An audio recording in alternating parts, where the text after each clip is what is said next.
महापुराण की कथा को श्रवण कर रहे हैं। कथा के इस पावन व्यासपीठ के नजदीक विराजमान होकर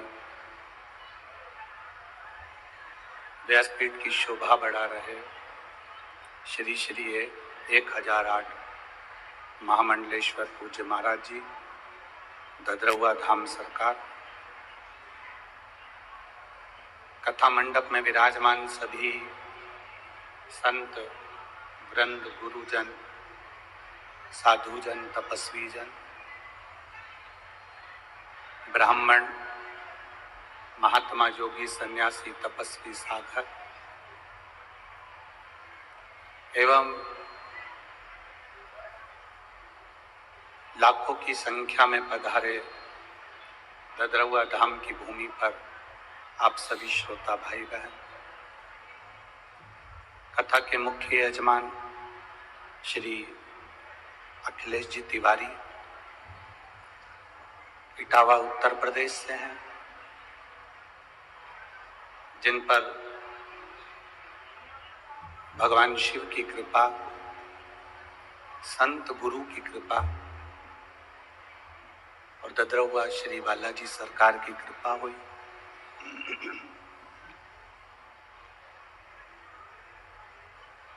जिनकी कृपा से यजमान पद इनको प्राप्त हुआ। एक बार यजमान के लिए जोरदार ताली बजाकर स्वागत, वंदन, अभिनंदन। भगवान शिव की कृपा, करुणा, उनकी उदारता होती है तब जाकर हम कहीं शिव महापुराण की कथा में पहुंच पाते हैं।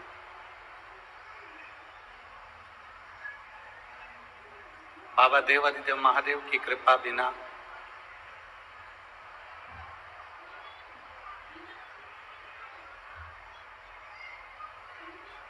संसार में ऐसा कोई स्थान नहीं जहां पर शिव शंकर की कृपा न हो।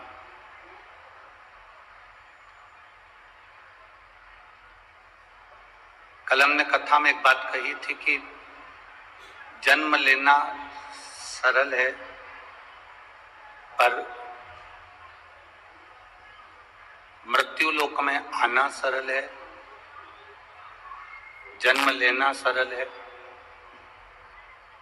पर शिव महापुराण की कथा कहती है जन्म लेने के बाद भगवान की भक्ति में डूबना, भगवान के भजन में डूबना, अविरल भक्ति में डूबना, ये कठिन।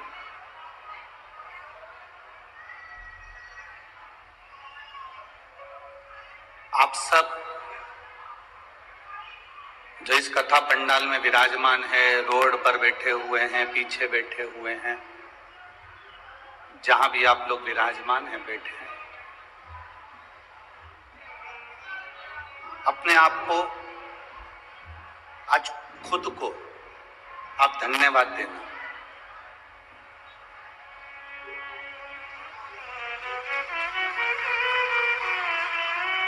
आज अपने आप को आप धन्यवाद दो कि हमने अपने मनुष्य के जन्म को सार्थक कर लिया, जो ददरहुआ धाम की भूमि पर शिव महापुराण की कथा श्रवण कर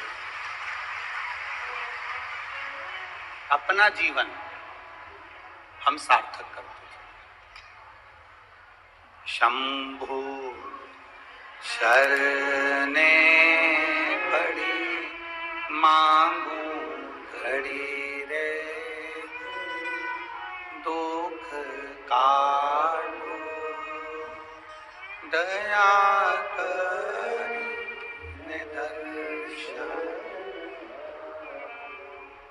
शंभु शरणे पड़ी मांगू घड़ी रे, दुख काटो दया करी निदर्शन। आज आज हम आप अपने जीवन की सार्थकता को सिद्ध कर रहे हैं।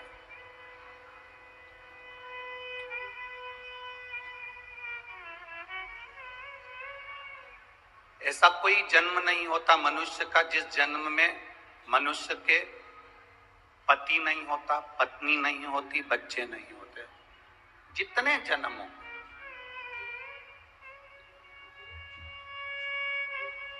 आप पशु भी बन गए तो भी आपकी पत्नी होगी, आपके बच्चे होंगे।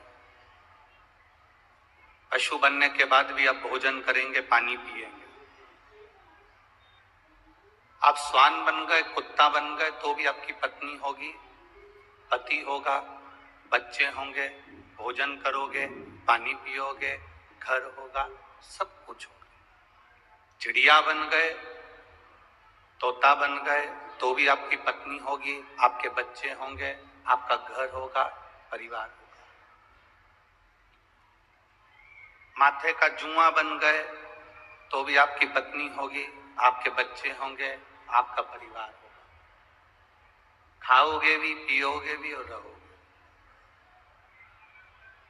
संसार में 84 लाख योनि जो आखिरी की योनि है मनुष्य की, 83,99,999 योनियां काटने के बाद ये 84 लाखवें नंबर की जो योनि मिली है, ये मनुष्य की देह है। 83,99,999 योनि काटने के बाद ये योनि मिली है, ये मानव की देह मिली है। जितनी योनियां 83,99,999 जितनी योनि हमको मिली, सारी योनि में हमारी पत्नी भी रही, हमारे बच्चे भी रहे, हमारा परिवार भी रहा, घर भी रहा, हमने खाया भी, पानी भी पिया, घूमे भी, फिरे भी, सब करा। पर 83,99,999 योनि में हमने खाया पिया, पत्नी बच्चे सब रहे, पर 83,99,999 योनि में हम भगवान का भजन नहीं कर पाए, शिव पुराण नहीं सुन पाए। ये केवल 84 लाख में नंबर की योनि में सुन पाए।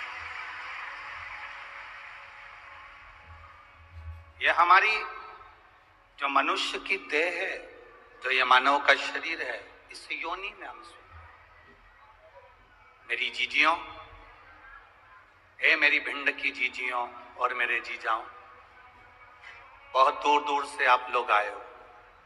कोई 40 किलोमीटर से, कोई 50 किलोमीटर से, कोई 100 किलोमीटर से, कोई 150 किलोमीटर से, बहुत दूर दूर से आप लोग यहाँ पहुंचे हो। आप लोगों से केवल इतना सा कहना चाहूंगा, 200-500 रुपए खर्च कर कर आप कथा के पंडाल तक पहुंचे हो, तो आपसे केवल निवेदन इतना है, मान रहे हैं कि जगह नहीं है कहीं पर भी, रोडों पर भी लोग फुल बैठे हुए हैं, और यहाँ से आधा किलोमीटर तक इधर, आधा किलोमीटर तक इधर तक लोग रोडों पर, रोड के किनारे, पेड़ों की छांव में, दुकानों में बैठे हुए हैं। हम मान रहे हैं ये सब चीजें, आप लोग एलईडी पर, टीवी पर सब देख रहे होंगे। और हमारा निवेदन है, जहां तक आवाज जा रही है, कहीं पर भी बैठकर आप शिव महापुराण की कथा को श्रवण करिए, बाबा से झोली पसार कर प्रणाम कर कर विनती करिए। बाबा सर्वस्व है, ये मत सोचना कि बाबा यहीं देगा। बाबा जहां तुम कथा सुन लोगे बैठकर, बाबा मेरा वहां आकर भंडार भर देगा। तुम जहां मौका मिले,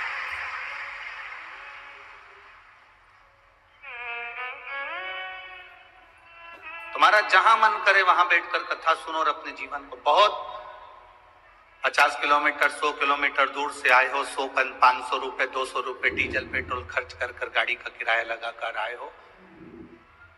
हम तो 2.5 घंटा, आधा घंटा तो आशीष भैया बोल लेते हैं, 2.5 घंटा हम कथा बाज कर चले जाएंगे।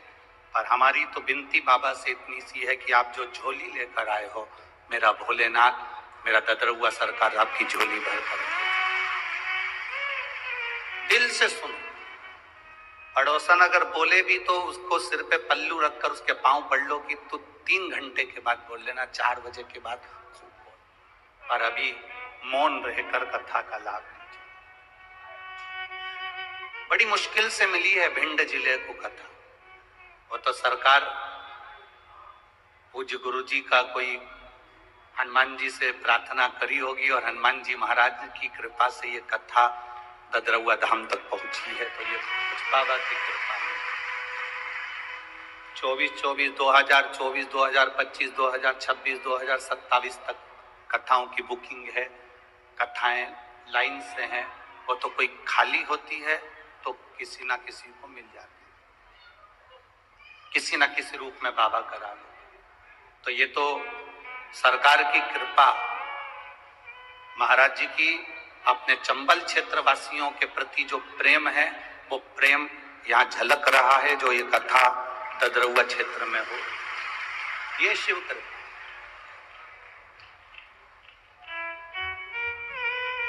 भगवान की अविरल भक्ति, भगवान शिव की अविरल भक्ति सहजता से नहीं मिलती।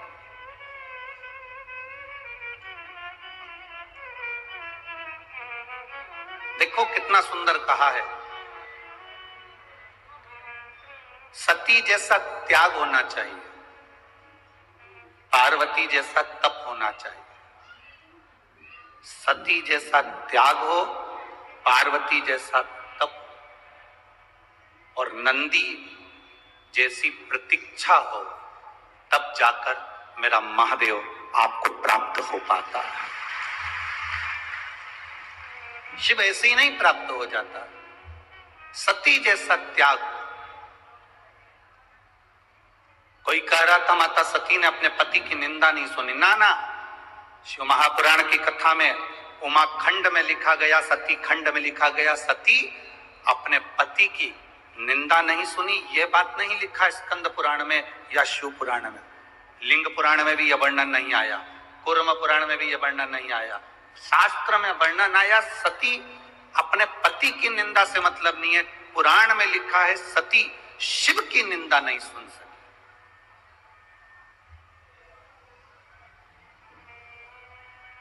यहां पति शब्द नहीं लिखा। आपके पास में अगर गीता प्रेस गोरखपुर की शिव महापुराण की पोथी हो तो उसको पढ़ना। उसमें लिखा, यह नहीं लिखा कि सती अपने पति की निंदा नहीं सुन सकी। ये कहीं नहीं लिखा। उसमें लिखा कि सती शिव की निंदा नहीं सुन सकी। सती भगवान शंकर की निंदा नहीं सुन सकी।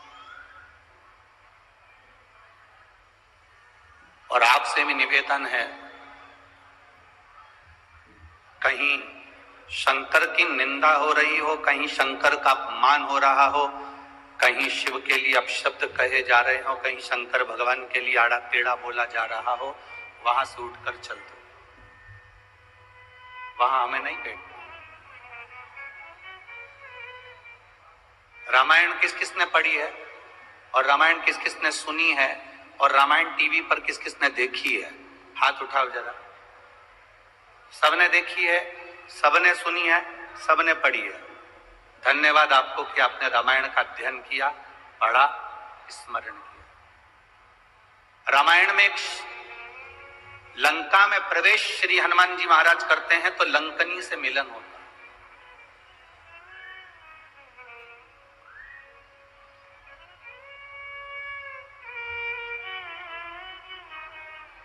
हनुमान जी महाराज जब लंका में प्रवेश कर रहे हैं तब एक स्त्री, लंकनी नाम की एक स्त्री मिलती है। सुरसा मिली, माता कहकर प्रणाम करा। छाया पकड़ने वाली राक्षसी मिली, प्रणाम करा माता कहकर। लंकनी मिली,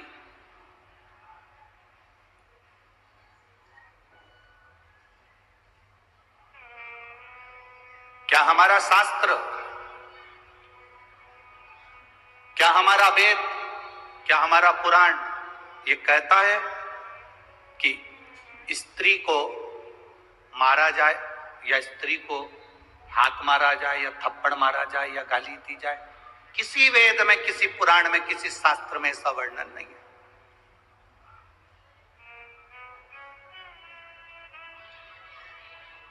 जब हमारे शास्त्रों में यह वर्णन नहीं है तो फिर हनुमान जी महाराज ने लंकनी पर मुष्टिक का प्रहार क्यों किया?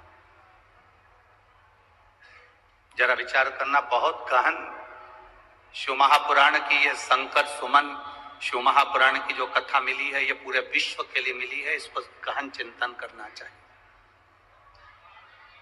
गहन चिंतन करना चाहिए कि जब हमारे शास्त्र कहते हैं, जब हमारी पुराण कहती है, जब हमारे वेद कहते हैं कि स्त्री पर हाथ ना उठाया जाए, स्त्री को गाली ना दी जाए, स्त्री को अपशब्द ना किया जाए, स्त्री को ताना ना दिया जाए, फिर ये लंकनी पर मुष्टिक प्रहार करना।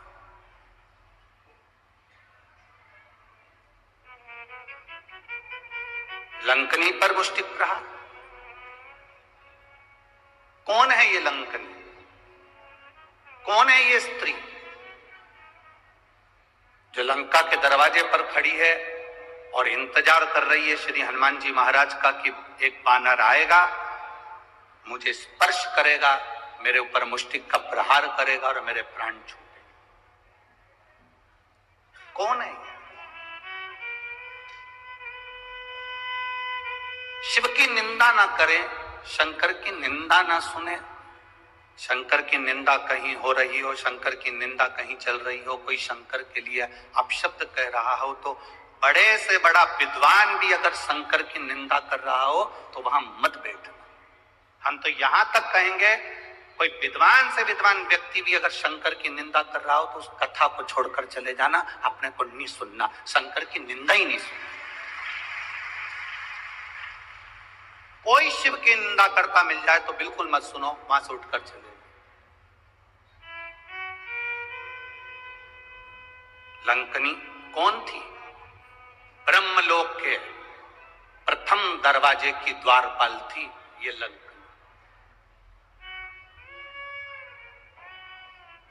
ब्रह्मलोक के प्रथम दरवाजे की द्वारपाल। ब्रह्मलोक में कितने दरवाजे हैं? 7।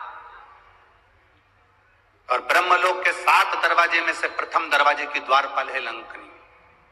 इतनी सुंदर स्त्री, इतनी सुंदर, इतनी सुंदर कि देवलोक की अप्सराएं भी उसके आगे फीकी थी, उस लंकनी के आगे। इतनी सुंदर थी, दरवाजे पर द्वारपाली करती थी।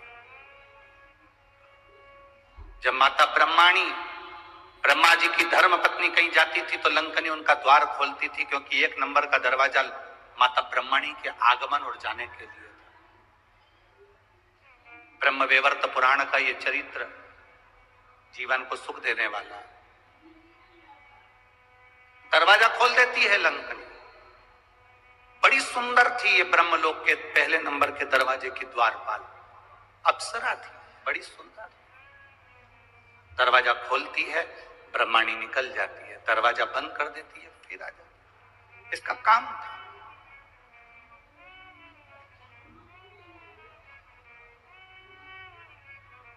आप में से कई लोग ऐसे होंगे जिनको ददरुआ धाम आते हो और हनुमान जी के दर्शन करने जाते होंगे, तो कई लोग ऐसे होंगे जो पहली बार आते होंगे, उनको दरवाजा नहीं मालूम होगा। कल हम पुजारी जी से कह रहे थे और वो पवन जी थे, उन दोनों से कह रहे थे कि महाराज जी ने ये काम सबसे अच्छा करा कि ददरुआ धाम के इस मंदिर प्रांगण के बहुत सारे दरवाजे हैं। तो पुजारी जी कह रहे थे महाराज जी कम से कम 8 दरवाजे हैं मंदिर में प्रवेश आने जाने के। इसी ब्रह्मलोक में ब्रह्मा जी के प्रवेश द्वार 7, उसमें से एक द्वार पर दरवाजे पर ये सुंदर स्त्री खड़ी है जो दरवाजा खोलती है, बंद करती है, पहरेदारी करती है, चौकीदारी करती है। अब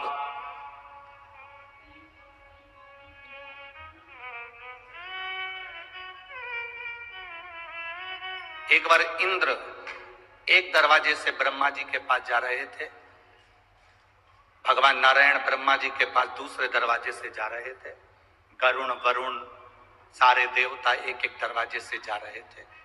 एक दरवाजा ऐसा था जो 1 नंबर का दरवाजा था, वो खुला था।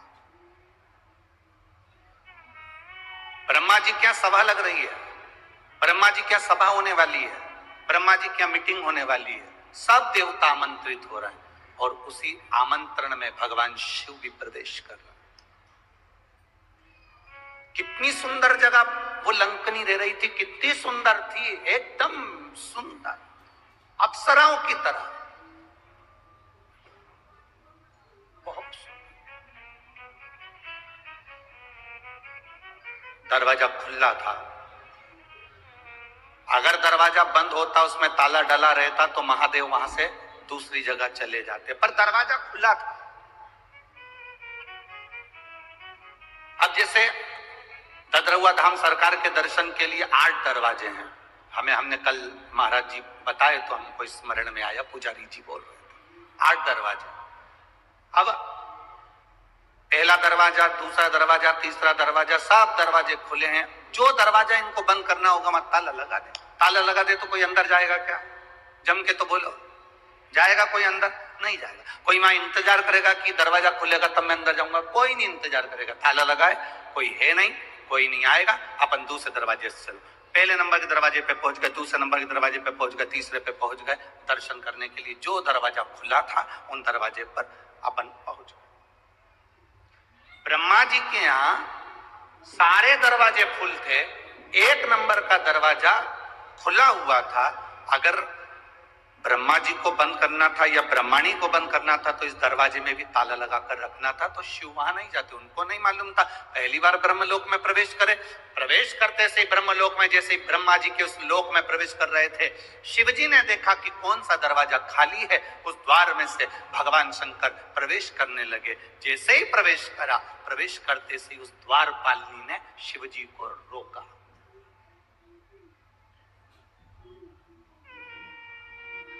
वो दरवाजे पे खड़ी हुई उस लंकनी ने, उस द्वारपालिनी ने, जो सुंदर है, अति रमणीय, अति सुंदर, उसने रोक दिया।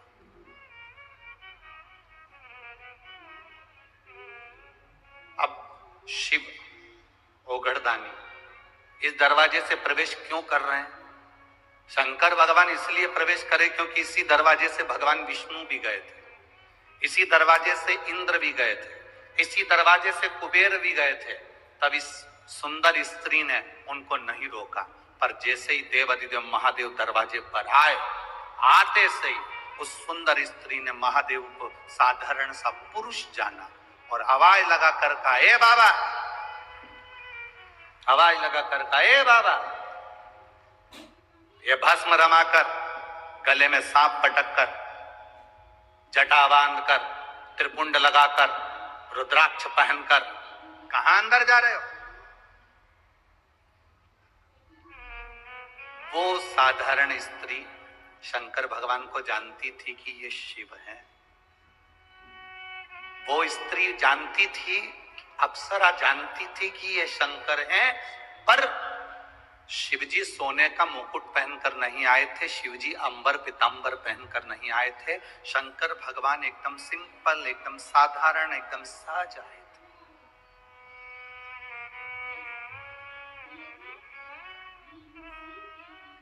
अब यहाँ जितने संत बैठे हैं, आप इनका दर्शन कर रहे हो, और भी संत आए उनका कभी दर्शन करिए, और भी संत आए उनका दर्शन करिए। जितने उधर बैठे हैं उन संतों का भी दर्शन करिए, और भी कुंभ के मेले में जाने के बाद में आप कुंभ के मेले में दर्शन करिए संतों का। कोई भस्म चढ़ाया हुआ है, जटाजूट बांधा हुआ है, मृगछाला पहना हुआ है, रुद्राक्ष पहना हुआ है, किसी संत को कभी हल्के में मत।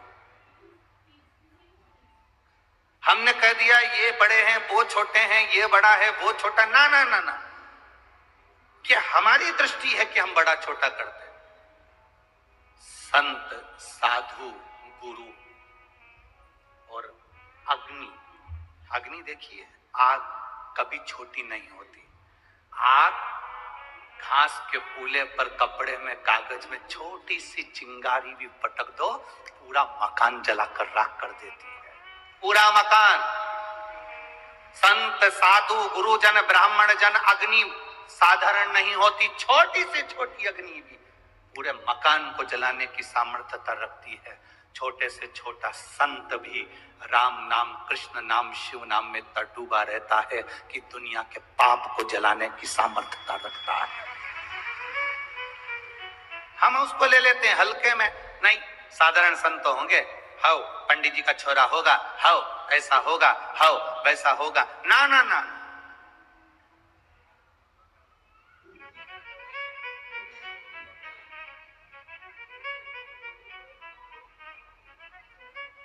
स्त्री को हल्के में ले लेना, पर उसके मांग के सिंदूर को हल्के में मत लेना। उसके मांग के सिंदूर में वो बल होता।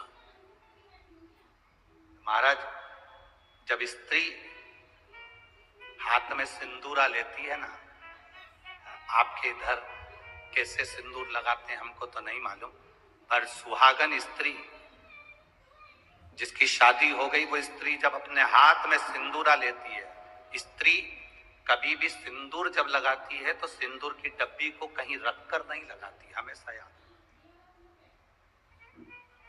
जिस नारी सिंदूरे को नीचे रख दिया या सिंदूरे को अलमारी पर रख दिया या सिंदूरे को टेबल पर रख दिया और उसमें से लेके सिंदूर लगा रही है, तो वो नारी, हाँ, एक जगह पर सिंदूरा रखा जा सकता है, जब आप सुहागल कर रहे हो, कोई पूजन कर रहे हो, तो आप देवी जी को, गणेश जी को जो सिंदूर चढ़ा रहे हो, वो चढ़ा हुआ जमीन पर भी रखा हुआ मांग में धर सकते हो। पर जब आप स्वयं 16 श्रृंगार कर रहे हो, उस जगह पर सिंदूरा जमीन पर नहीं रखा जाता। सिंदूरा जमीन पर रखा हो, नारी मांग का सिंदूर भरती हो, तो पति को रोग ग्रसित करता ही है, पति रोगीला होता ही है, ये निश्चित है। उसका पति रोगीला जरूर होगा, ये निश्चित है। उसको रोग जरूर घेरेगा, ये पक्का है। स्त्री जब सिंदूरा में, यहां तक शास्त्र प्रमाण देता है कि एक दुल्हन पहली बार जब मांग भरती है और पति उसकी मांग भरता है, तो पति के भी हाथ में सिंदूरा पकड़ाया जाता है और पति अपने हाथ से उस मांग को भरता है। पति के हाथ में सिंदूरा पकड़ाया जाता है। वो सिंदूरा साधारण नहीं है।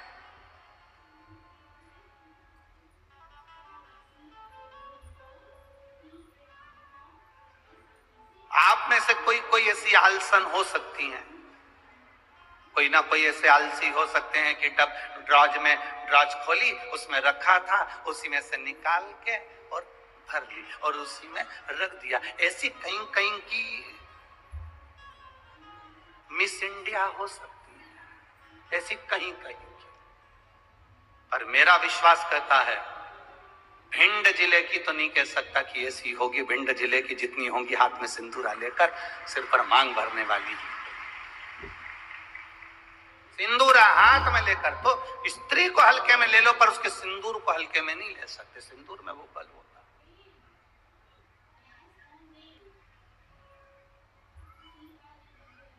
एक कौन सा राक्षस है जिसका संहार, वो कौन सा राक्षस है जिसका संहार एक स्त्री ने मांग के सिंदूर से अपने दूसरे प्रतिबिंब को प्रकट कर कर मारा था? वो कौन सा राक्षस है? ऐसा कौन सा राक्षस जिसको वर था कि वो स्त्री के हाथ से मरेगा और स्त्री अपने मांग के सिंदूर से, उस सिंदूर से अपनी परछाया प्रकट कर लेती और परछाया से मारती? वो एक ही राक्षस था, मुल्कासुर। कौन सा राक्षस? मुल्कासुर। उसको माता जानकी जी ने मारा था, लंका में जाकर मारा था, लंका के दरवाजे पर। कौन था मुल्कासुर? कुंभकर्ण की पत्नी का पुत्र, कुंभकर्ण का बेटा।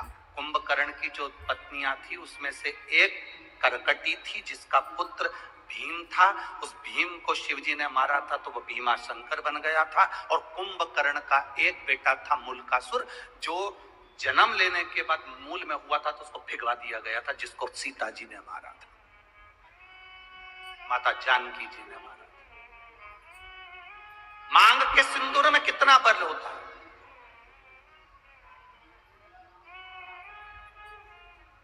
मांग के सिंदूर में कितनी तेजता होगी, कितना बल होता है, ये स्त्री जाने। स्त्री आज के जमाने में तो ऐसी पेंसिल आ जाती है, वह पेंसिल से ऐसी लाइन लाइन खींच लेती है और पेंसिल से लाइन खींचा और काम खत्म, बस।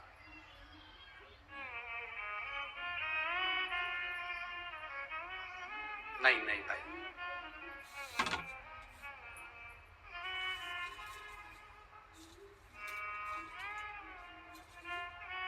आप में से आप लोगों ने देखा कि नहीं देखा, बड़े बड़े घर के लोग भले मांग भरने में संकोच करें, सिंदूर लगाने में संकोच करें, पर तुम्हारे यहाँ पर कोई काम करने वाली आई हो ना, तुम्हारे यहाँ कोई बर्तन मांजने वाली आई हो, वजन ढोने वाली, ईंट रखने वाली, फावड़ा गेती रखने वाली, रेत भरने वाली, वो काम करने वाली स्त्री को देखना। एक पैसे वाले के यहाँ की नारी भले मांग भरने में संकोच कर सकती है, पर एक गरीब स्त्री कभी मांग भरने में संकोच नहीं करती, वो मांग भर कर चलती।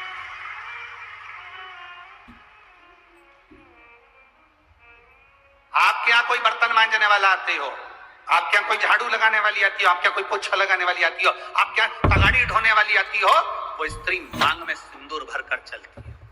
बोलो जी आप लोगों ने देखा है कि नहीं देखा? ईमानदारी से बोलना। तो कथा ऐसे नहीं चलती कि महाराज ने बोल दिया तुमने स्वीकार कर लिया, तुम तो दिल से बोलो कि तुमने देखा कि नहीं देखा। वजन ढोने वाली मांग में सिंदूर भर लेगी और मांग में सिंदूर भरकर वजन ढोलेगी। किसी उस स्त्री से पूछना कि मांग में तो सिंदूर भर लेती है, भले तू कैसी भी दिखे पर तेरी मांग खाली नहीं रहती है, उसका कारण क्या है? तो वो स्त्री कहती है कि मैं कितना भी बोझा ढोलूं, मेरा पति मेरे साथ में वजन ढोने में साथ रहता। मांग के सिंदूर में वो बल होता है महाराज। वो सिंदूर जो सीता जी अपनी मांग में भर रही, वो सिंदूर आज तक ददरुआ धाम सरकार श्री हनुमान जी महाराज के तन पर तुम्हें लगा हुआ दिखता है। उस सिंदूर में कितना बल होगा, उस सिंदूर में कितना आनंद होगा, वो सिंदूर क्या साधारण होगा?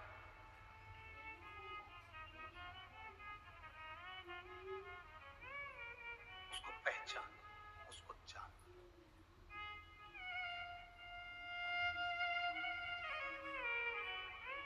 जरा विचार करिएगा, स्मरण में लाइएगा।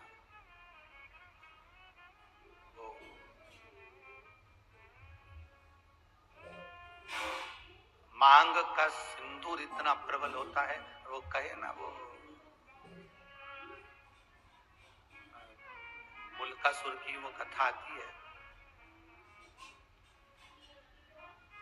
आप लोगों ने सुनी तो होगी, हमारे स्मरण में है कि आप लोग सुन के तो रखे होंगे, पर फिर भी आज शिव महापुराण में निकली है तो आप स्मरण करेंगे।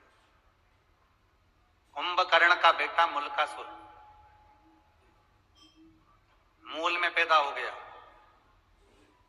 कुंभकर्ण को मालूम पड़ा मेरा बेटा मूल में पैदा हुआ। कुंभकर्ण ने दासियों से कहा कर कह दिया इसको जंगल में फेंक दो, ले जाओ इसको और वन में डाल दो, ले जाओ इसको जंगल में फेंको। अब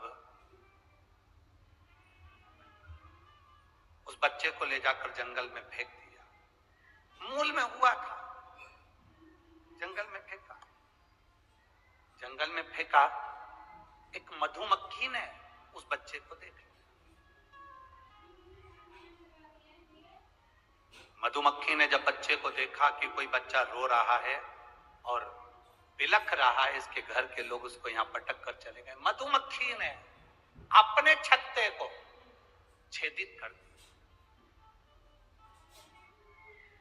मधुमक्खी अपने छत्ते को बनाती है, कभी छत्ते को छेदित नहीं करती कि उसमें से शहद नीचे गिरे।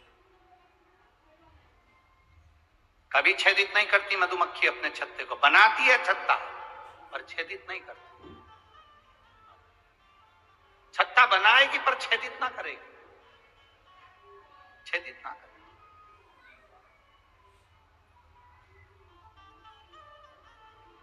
मधुमक्खी ने अपने छत्ते को छेदित कर दिया, शहद नीचे टपकने लगा।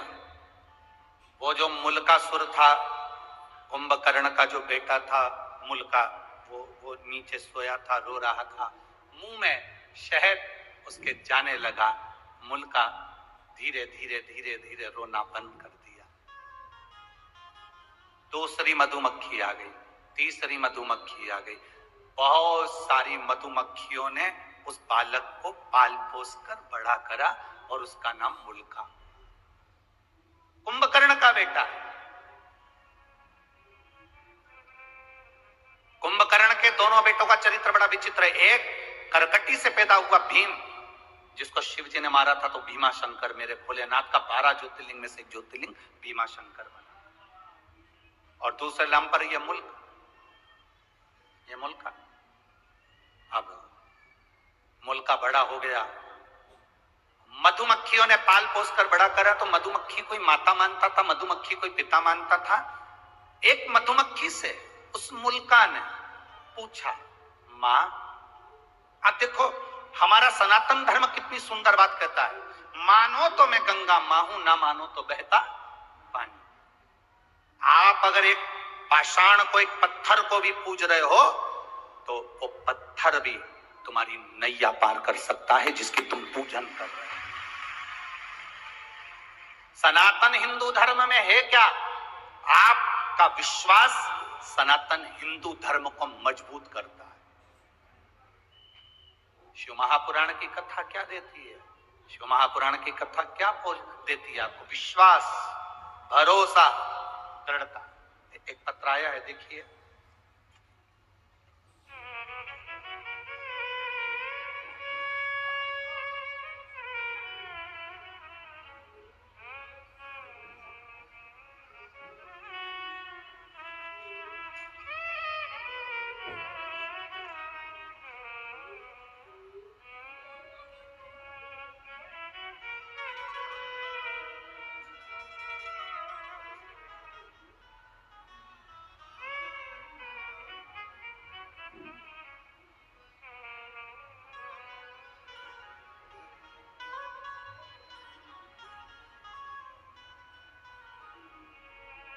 भरोसा देखिएगा।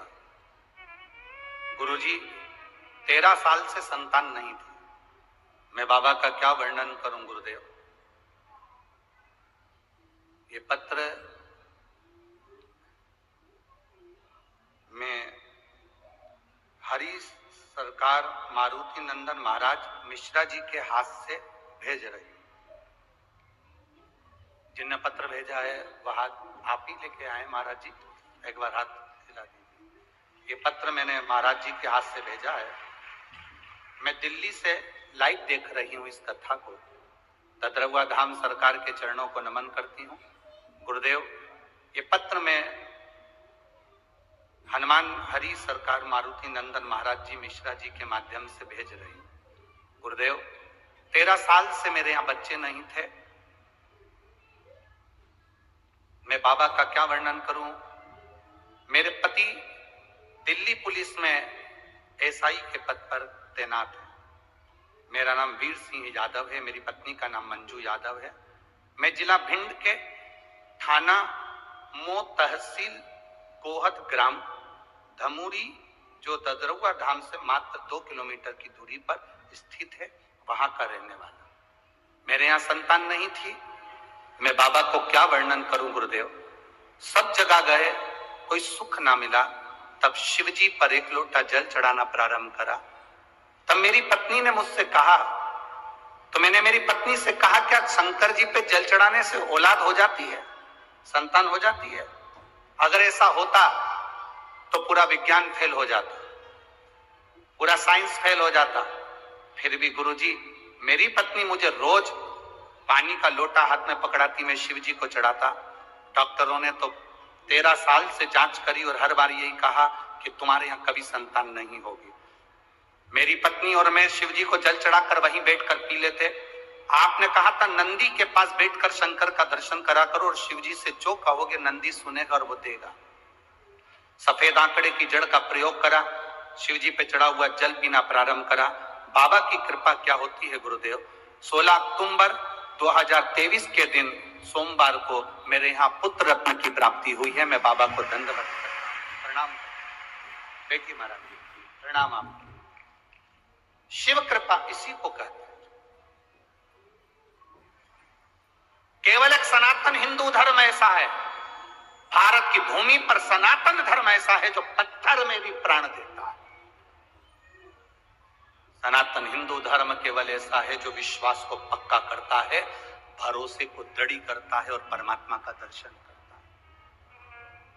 आप में से कई माताएं ऐसी बैठी हैं जिन्होंने पशुपति व्रत करा होगा और बाबा ने दिया होगा, एक लोटा जल चढ़ाया होगा, बाबा ने दिया होगा, ददरुआ धाम आए होगे तो हनुमान जी ने दिया होगा। संसार में जन्म लिया है तो हमने उस परमात्मा की भक्ति करी और उससे हमें मिला विश्वास के बल पर।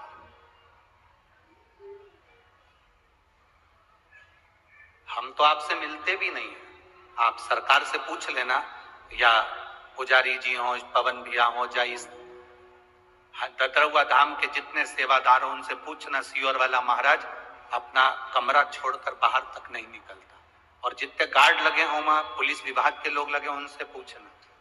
वो महाराज होंगे बहुत सारे आपके यहाँ आते होंगे, मिलते होंगे, जुलते होंगे, हम नहीं मिलते। हमारा एक ही काम है, हमारे पास में जो छोटा सा शिवलिंग है, ठाकुर जी हैं, उनका पूजन करना, जितना बन सके अपने को बाबा ने जो समय दिया उस समय में पाठ करना और भगवान की माला जपना। जितनी जप सकते हो उतनी जपो। ये संसार से मिलेंगे तो आप 100, 500, 200 रुपए देकर जाओगे, पर मेरे भोलेनाथ को जपूंगा तो वो मेरी जिंदगी में मेरा हाथ पकड़कर ऊपर पहुंचे। केवल यही कथा नहीं, आपने पूरे जितनी बार कथा सुनी होगी, हमने एक बात कहा, हम मिलते नहीं, बोला था